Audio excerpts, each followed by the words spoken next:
Hi hello everyone, എല്ലാവർക്കും നമസ്കാരം. ഞാൻ അക്ഷയാണ്. നമ്മൾ ഇന്ന് നോക്കാൻ പോകുന്നത് വരുൺ ബിവറേജസ് ലിമിറ്റഡ് എന്ന കമ്പനിയെ കുറിച്ചാണ്.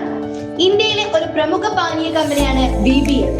അമേരിക്കയ്ക്ക് പുറത്ത് പെപ്സിക്കോയുടെ ഉൽപ്പന്നങ്ങളായ Pepsi, Mountain Dew, 7up, Mirinda, tropical ജ്യൂസുകൾ, സ്റ്റിംഗ് എനർജി ഡ്രിങ്ക് തുടങ്ങിയവയുടെ ഉൽപ്പന്നങ്ങൾ നിർമ്മിക്കുകയും കുപ്പികളിൽ നിറച്ച് വിതരണം ചെയ്യുകയും ചെയ്യുന്ന ലോകത്തിലെ ഏറ്റവും വലിയ രണ്ടാമത്തെ ബോട്ട്ലിംഗ് കമ്പനിയാണ് BBL. ഇന്ത്യയിലെ 27 സംസ്ഥാനങ്ങളിലും 7 കേന്ദ്രഭരണ പ്രദേശങ്ങളിലും ഇവർക്ക് സാന്നിധ്യമുണ്ട്. കൂടാതെ Nepal, Sri Lanka, Morocco, Zambia, Zimbabwe തുടങ്ങിയ വിദേശ രാജ്യങ്ങളിലും ഇവർ പ്രവർത്തിക്കുന്നു.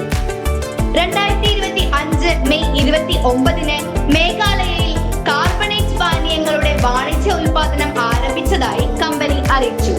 ഇത് അവരുടെ ഉൽപാദനശേഷി വർദ്ധിപ്പിക്കുന്നതിനുള്ള പുതിയ ചുവടുവെപ്പാണ്.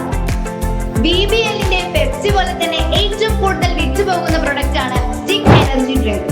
ഇവർക്കൊരു എതിരാളിയായി നിൽക്കുന്നത് റിലയൻസിന്റെ ക്യാമ്പ കോളയാണ്.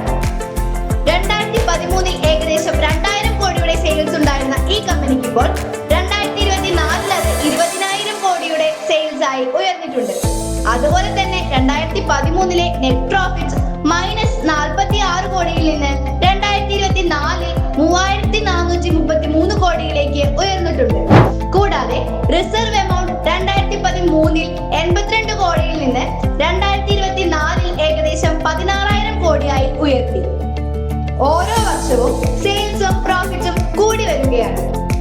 ടെക്നിക്കൽ ചാർട്ടിലോട്ട് നോക്കുകയാണെങ്കിൽ ഈ കമ്പനി ലിസ്റ്റ് ചെയ്ത 2016 മുതൽ 2024 വരെ ഓരോ കൊല്ലവും നല്ലൊരു റിട്ടേൺ ആണ് ഇൻവെസ്റ്റർമാർക്ക് കൊടുത്തത്. ഓരോ കൊല്ലവും ഏകദേശം 40% റിട്ടേൺ വരെ കൊടുത്തിട്ടുണ്ട്. അധികം ഡൗൺ ട്രെൻഡിലോട്ട് വന്നിട്ടുമില്ല.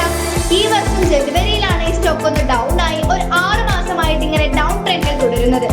ഇതിനു മുൻപേ ഇങ്ങനെ ഒരു ഓപ്പർച്യൂണിറ്റി വന്നിട്ടില്ല. നിരവധി പ്രമുഖ ബ്രോക്കറേജുകൾ Goldman Sachs, Axis Securities, Motilal Oswal Varun ബിവറേജസിന്റെ ഓഹരികൾക്ക് ബൈ ശുപാർശ നൽകിയിട്ടുണ്ട്. ഇപ്പോൾ ട്രേഡ് ചെയ്യുന്നത് 470 രൂപ റേഞ്ചിലാണ്. 425 രൂപ സ്പോർട്സ് ലെവലായി കണ്ട് നിങ്ങൾക്ക് നല്ലൊരു തീരുമാനമെടുക്കാവുന്നതാണ്. വിവിധ ബ്രോക്കറേജുകൾ